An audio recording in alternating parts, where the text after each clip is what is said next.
Mr. Chairman, Your Excellencies, gentlemen, on this happy occasion, I should like first of all to thank the governments of the Soviet Union, the United States, and the United Kingdom for having invited me to be present here at this historic ceremony. I regard this gracious gesture more than anything else as an expression by the three governments of their deep faith and confidence in the United Nations and all that it stands for.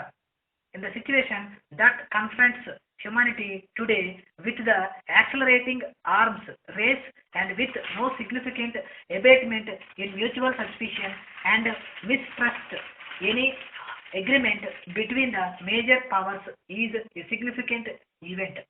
What makes this present occasion a truly historic one is the fact that today, for the first time, we are witnessing an important and I have no doubt a significant breakthrough in a protracted and seemingly frustrating negotiations that have been conducted in the field of disarmament over the years.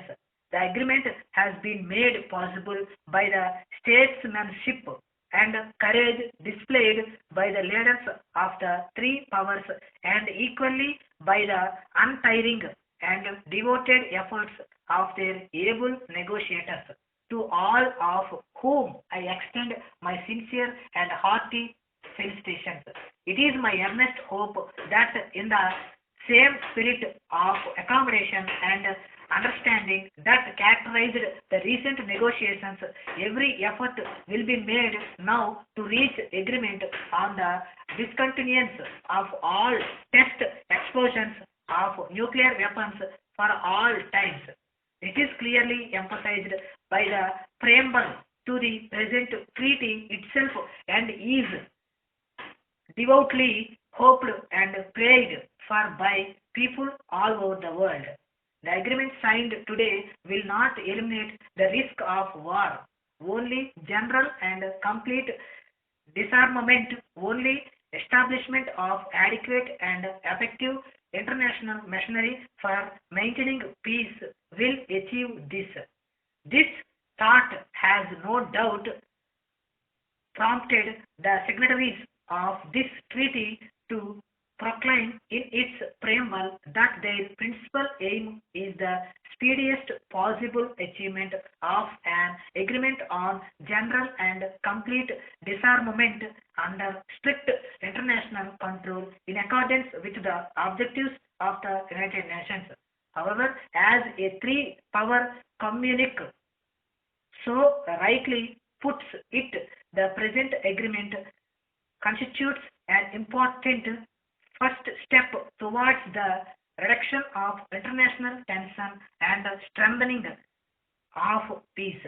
Although the test ban issued had virtually monopolized the agenda of the successive sessions of the General Assembly of the United Nations, other equally important measures aimed at the relaxation of tension have been repeatedly brought up for discussion. I should like to refer briefly to some of them, but the order in which I shall deal with these measures will not, I hope, be constructed in any way as an indication of priority of their relative importance. First, there is the question of the wider dissemination of nuclear weapons. Repeatedly, the General Assembly has referred to the danger of the use of nuclear weapons and called upon all the member countries to make efforts to achieve a permanent international agreement subject to inspection and control on the prevention of the wider dissemination of this weapon of mass destruction. It is significant that while the resolution of the General Assembly places a special responsibility on the nuclear powers to refrain from relinquishing control of such weapons to others not possessing them, They recognize at the same time that the countries not possessing nuclear weapons have a great interest and an important part to play, which they could do by refraining from manufacturing or otherwise acquiring such weapons, and further by refusing to receive such weapons in their territories. The problem of the means of delivering nuclear weapons is an equally important one. There are proposals for limiting the production of delivery systems and for the destruction of all but an agreed limited number in the early stage of an agreed programs of general disarmament.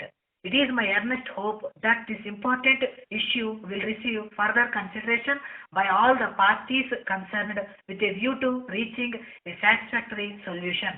The problem of surprise attack has also figured in the past in debates of the United Nations. Proposals made during recent weeks could lead to the early renewal of surprise attack talks, which have been adjourned since December 1958. I would also hope that the proposal initiated as early as the beginning of 1961 for convening a special conference for signing a convention on the prohibition of the usage of nuclear and thermonuclear weapons for war purposes will now receive wider support. Finally, I would like to mention the problem of denuclearized zones in different geographical areas. Obviously, the initiative must come from the countries in the regions, as has been the case in respect of Africa and Latin America. But it is equally clear that the proposals must have the support and the backing of the nuclear powers themselves. I should like to express my earnest hope that such support will be forthcoming. Your Excellencies, I have touched upon only some of the more important measures that are directed at further relaxation of existing tensions. Two measures Crampton Engineering Company, Madras. Dear sirs, there are 4 points that you must bear in mind during the next fortnight. We hear from a reliable source that Messrs.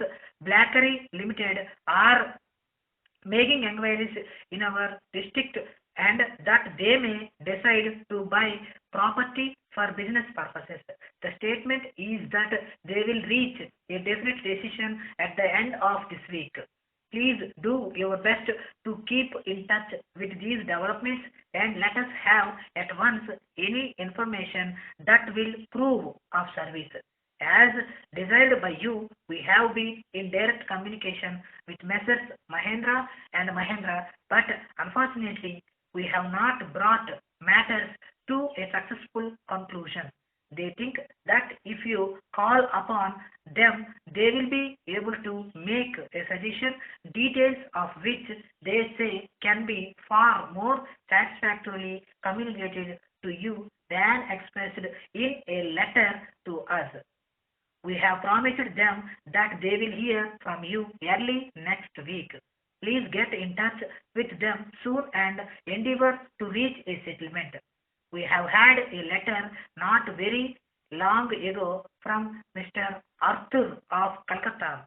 He is an exceptionally well qualified young man of 23 years of age, and we think that he may be useful to you. We enclose this application and a copy of our reply. You will notice that you will have to write to him not later than the 12th November. Our suggestion is that you ask him to see you. This will give you an opportunity to estimate his suitability for the vacant post. Messrs. Webster Brothers have sent us the enclosed complaint on Monday last. We have made investigations and think that they are entirely unjustified in the attitude they have adopted. You will notice that their second letter is not only strongly worded but insolent, and it is improbable that we shall be able to deal satisfactorily with them in view of their attitude. Therefore, we shall be glad if you will carry out the further investigations suggested by us and then try to fix up an interview with Mr. Webster, representative